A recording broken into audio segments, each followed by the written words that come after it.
If you've already heard the other clips about how to apply for a fiancé or spousal visa, now it's time to go into a little bit more depth. Uh, Most of the applications that have problems because they have failed to convince the immigration officer that the couple have a genuine relationship. So in this clip we will discuss how to prove that you have a genuine relationship. My name is Fred Wall, and I am the matchmaker and webmaster at the Heart of Asia Romance Network. We've been online for about 15 years now and have helped thousands of couples, usually from USA to overseas to Asia and Pacific, find each other and to get married and start families. Almost every day I get one or two phone calls from people advising me of their happiness, their success, and asking questions about the fiancé visa and spousal visa process. It's a bit complicated. It needs to be done properly the first time. So I've put together this presentation to help answer a lot of questions up front. I hope you enjoy, and good luck in starting this adventure. First, the legalese.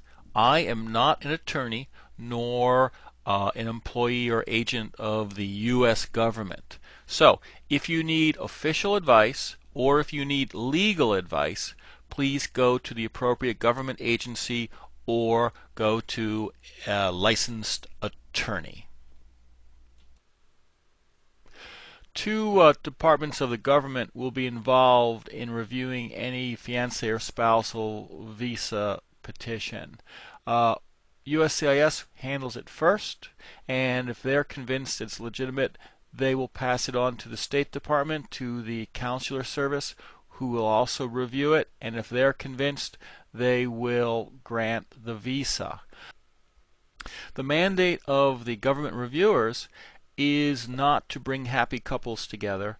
Instead, it is to catch and prevent fraud. And this is somewhat more art than science. So they do work on a basis of feelings, of intuition, of something doesn't feel right, and that's what causes applications to be bounced back or rejected. Some applicants have the false impression that if they are married, that they have proven beyond a shadow of a doubt that they are a genuine couple.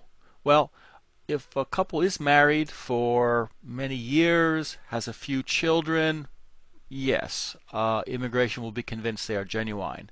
But if a couple has only known each other for a few days or weeks and are married, that really makes no difference than another couple who has not gotten married but also has only known each other on a short acquaintance.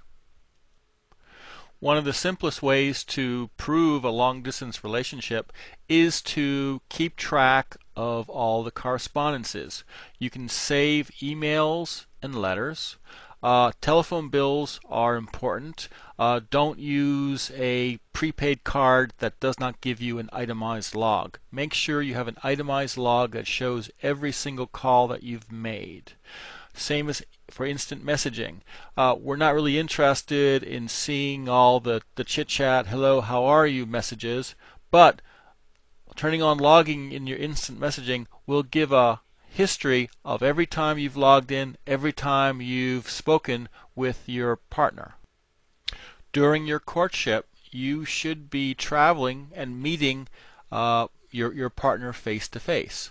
So keep the ticket itineraries, the receipts, boarding passes, receipts from the hotels, and make extra copies of the entry-exit stamps from your passport that show that you entered her country on a certain date and departed on a certain date. During a face-to-face meeting with your partner, make sure you take many photos. Ideally, include a date stamp so it's clear when these photos were taken, and double check that the photos actually have developed before you return to the United States. Some clients have returned to the States and found out that their film was blank. Also, keep them safe. Some client has lost his camera and lost all of his photos at the same time. The subject should be the two of you together, not just scenery. And when you are together, the best photos are ones that show you as a happy, smiling, affectionate couple. If you have a formal engagement, then a copy of the engagement ring receipt, a photo of her wearing the ring, perhaps announcements for an engagement party, photos from an engagement celebration. These are all very compelling. If you are a married couple, you should obtain a joint tenancy wherever possible. You could open up bank accounts, sign leases, and put both names onto statements or invoices that you receive. It's a good idea to hang on to all of your correspondences, receipts, etc., etc. But when you are building the petition to submit to USCIS, they don't want to see notebooks and notebooks of emails or other information.